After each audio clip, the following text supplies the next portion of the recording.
민재는 자신의 이름으로 시작하려 끝나는 하루가 낯설었다. 병실 창문을 두드리는 바람, 형광등의 하얀 김이, 커튼 틈으로 흘러드는 오후의 먼지까지 모두 처음 보는 풍경 같았다. 그는 조용히 고개를 돌려 침대 곁 의자에서 졸고 있는 여자를 바라봤다. 잔잔한 잔주름이 미간에 모여 있었고 양손은 마치 누군가를 놓치지 않으려는 듯 서로를 꼭 감싸쥐고 있었다. 어머니, 입 밖으로 먼저 흘러나온 호칭은 본능처럼 따뜻했다. 여자는 깜짝 놀라 눈을 떴다. 괜찮니, 민재야? 그는 대답 대신 고개를 갸웃했다. 머릿속에서 단어들이 움직였지만 서로 닿지 못했다. 기억은 라벨이 떼어진 상자처럼 내용은 있는데 이름이 없었다. 여자의 이름은 선희였다. 그는 그 사실조차도 처음 알았다. 내가 나를 어머니라고 부른 건 예전에도 그랬지. 내가 내 딸과 결혼했으니까. 말끝에서 선희의 목소리가 얇게 떨렸다. 지영이는? 민재가 어렵게 물었다. 지금 근무 중이야. 오늘 밤도 병원 야간이래. 말하는 동안 선희는 소매를 접어 올리고 조심스레 그의 이마를 어루만졌다. 미지근한 물수건의 온기가 이마를 눌렀다. 의사는 기다림을 말했다. 시간과 안전, 규칙적인 생활, 그리고 누군가의 목소리. 선희는 그 목록에서 마지막 항목을 선택했다. 그녀는 집에서 쓰던 작은 주전자와 구겨진 수첩을 병실로 가져왔다. 수첩 첫 페이지에는 하루 3번, 따뜻한 목소리라고 적혀 있었다. 선희는 매일 아침 민재에게 그가 좋아하던 향을 찾아냈다며 둥글게 말했고, 점심엔 그가 어느 봄날 찍어준 나무 그림자를 묘사했다. 저녁엔 현관 앞 고양이가 아직도 계단을 지배하고 있다는 소식도 전했다. 그 이야기들은 구체적인 풍경을 만들었으나 풍경 속 사람의 얼굴은 여전히 비어 있었다. 퇴원 후 그들은 같은 동네, 다른 시간표로 살았다. 지영은 새벽 근무를 마치면 해가 기울 무렵에야 집에 들어왔다. 선희는 그 사이에 긴 하루를 채웠다. 장 보러 가는 길에 유리문에 비친 민재의 걸음을 살피고 계단을 내려가다 숨이 가쁘면 멈춰 그의 호흡을 세었다. 새까지 천천히. 그녀의 낮은 목소리는 메트로놈처럼 일정했다. 한 번은 장롱 위에서 낡은 상자를 내리다 사진 묶음을 발견했다. 바닷가에서 웃는 세 사람의 그림. 모래 위에 쓴 첫여름이라는 글씨. 선희는 사진을 펼쳐 식탁에 올려두었다. 이건 내가 찍은 거야. 민재가 사진을 들여다보다가 문득 허리를 곧게 세웠다. 파도 소리 같은 기억의 잔향이 귀 속 어딘가를 스쳤다. 저 글씨, 제가 썼나요? 그래, 내 글씨야. 선희는 웃으며 대답했지만 눈동자는 조심스럽게 물러앉았다. 희망은 쉽게 넘치고 더 쉽게 마른다는 걸 그녀는 안다. 어느 비 오는 날, 전기포트가 고장이 나서 주전자로 물을 끓였다. 물이 한 점에서부터 꿀렁이며 끓어오를 때 민재가 조용히 말했다. 이 소리, 어릴 때 새벽 부엌에서 누군가가 늘 차를 끓였어요. 선희는 손잡이를 더 세게 쥐었다. 그건 아마도 내가 낸 소리겠지. 내가 밤새 공부할 때 나는 몰래 거실 불만 켜두고 기다렸거든. 거짓이었다. 그 밤의 주인은 지영이었다. 그러나 그 자리를 비워둔 기억이 멍처럼 아픈 지금, 누군가의 빈틈을 메우는 일은 종종 거짓에서 시작됐다. 저녁이 깊어갈수록 집안은 세 가지 소리로 채워졌다. 시계의 초침, 주전자 뚜껑의 미세한 떨림, 그리고 메시지 알림음. 지영은 간단한 문장들을 보냈다. 엄마, 저녁 드셨어요. 민재 상태 어때요? 오늘 응급 많아요. 답장 칸에 선희는 길게 썼다가 지웠다. 괜찮다는 말은 너무 얇고 힘들다는 말은 너무 무거웠다. 결국 그녀는 사진 한 장을 보냈다. 식탁 위에 국, 그릇 2개, 숟가락 2개, 그리고 설명, 먹었어. 따뜻해. 밤이 되면 민재는 자주 베란다에 섰다. 도시의 불빛은 먼 천장에 박힌 별처럼 무심했다. 예, 이렇게 조용하죠? 그가 물을 때마다 선희는 대답했다. 조용해야 내 머리가 쉬어. 소음은 기억을 더 헤집어.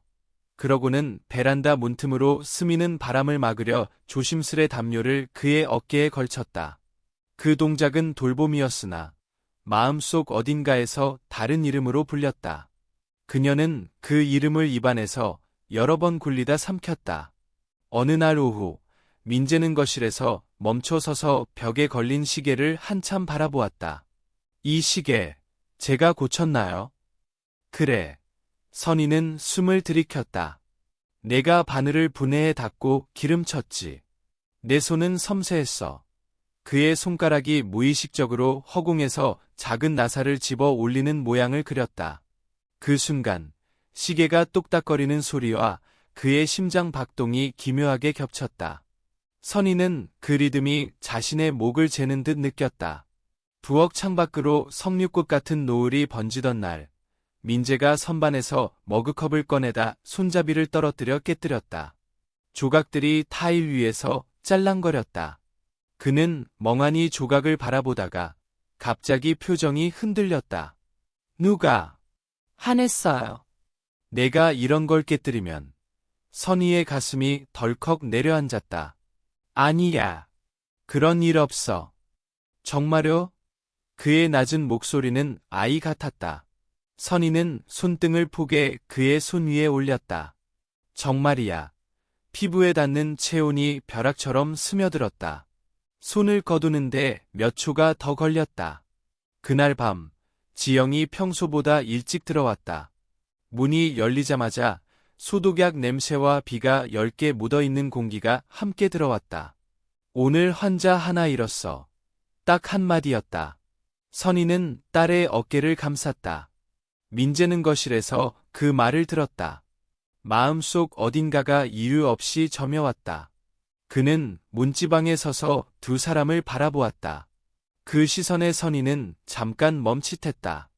딸의 눈밑 그림자와 남자의 빈 눈동자 사이에서 그녀는 자신의 위치를 다시 점검했다.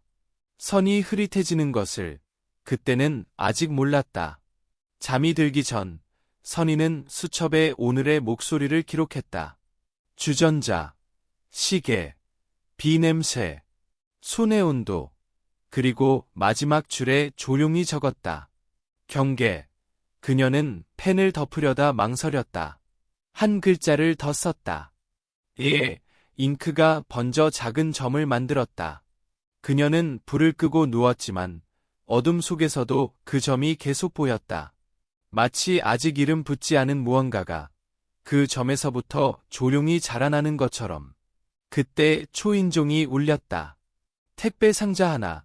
보내는 사람은 없고 받는 사람란에 민재만 적혀 있었다. 상자 안에는 손목시계와 접힌 쪽지 한 장. 시간이 돌아오면 우릴 기억해. 글씨가 지영의 것도 선희의 것도 아니었다. 선희 숨을 멈추고 시계를 감았다. 초침이 탁 움직였다. 다음 날 아침, 부엌은 김이 서린 유리창과 함께 깨어났다. 주전자에서 오르는 소리와 커피 향이 공기를 채우자 민재는 천천히 의자에 앉았다. 그의 앞에는 반쯤 구워진 토스트, 그리고 작은 잼병. 선희는 그를 바라보며 물었다. 오늘은 기분이 어때? 조금 선명해요. 그런데 이상하게 마음이 시끄러워.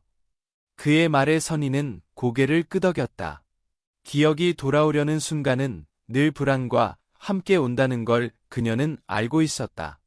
그날 오후, 민재는 마당을 서성이다가 낯선 느낌에 이끌려 창고 문을 열었다. 안에는 오래된 자전거 한 대와 먼지 쌓인 도자기, 그리고 나무 상자가 있었다. 상자 안에는 흑백 사진 몇 장, 편지, 그리고 오래된 반지가 들어있었다.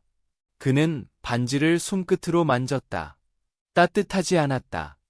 하지만 그 차가움 속에서 낯익은 감정이 스쳤다. 그리움. 그건 선희가 문가에서 서 있었다. 민재가 고개를 들었다. 이 반지, 누구 거죠?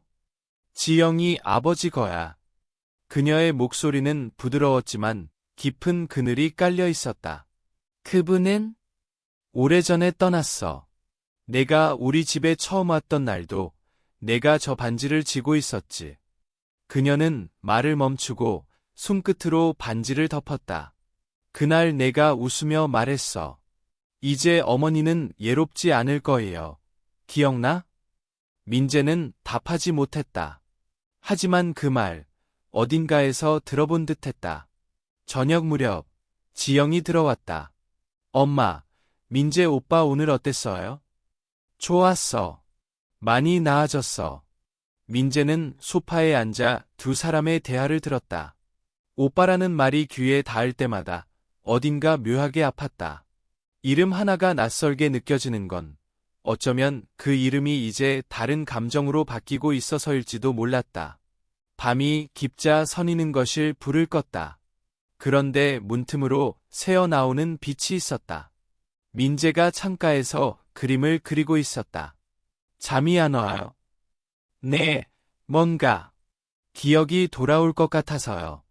그릴 때마다 희미한 장면이 떠올라요. 그가 펜을 움직일 때마다 선희는 그 손끝을 바라봤다. 그림 속에는 세 사람이 있었다. 웃고 있는 여자와 남자, 그리고 그 옆에 서 있는 또 한 사람의 그림자.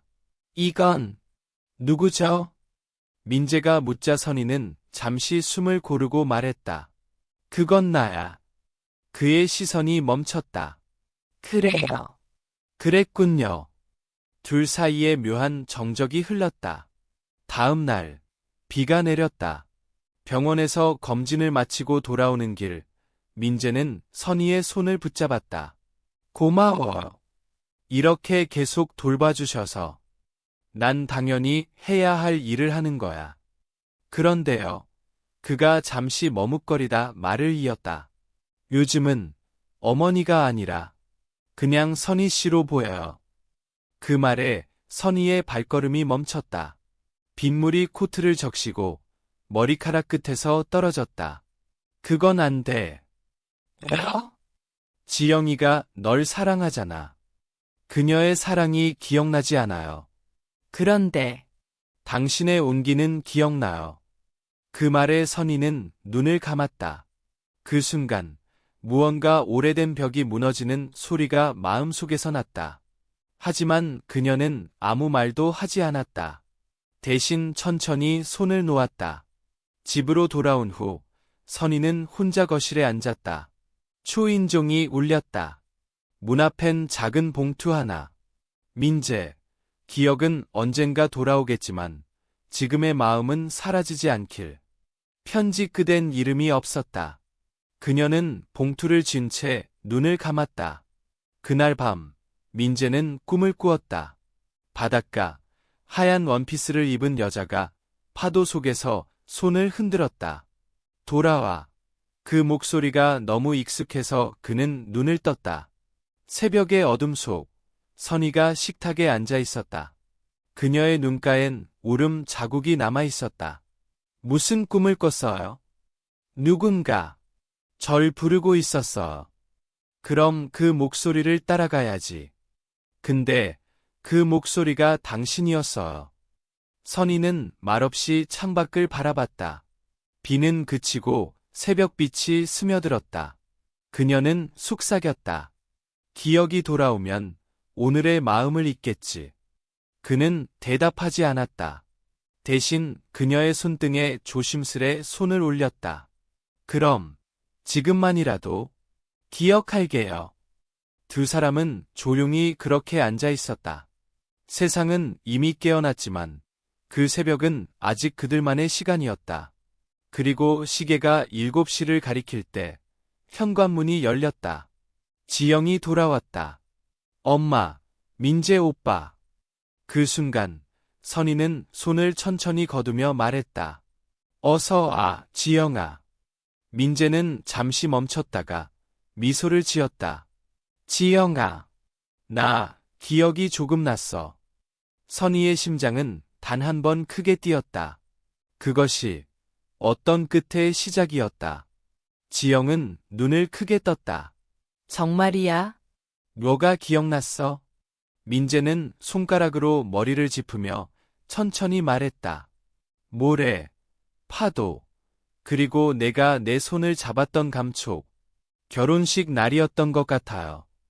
지영의 눈이 순식간에 반짝였다. 오빠, 드디어 기억이 돌아오고 있어. 그녀는 그를 꽉 안았다.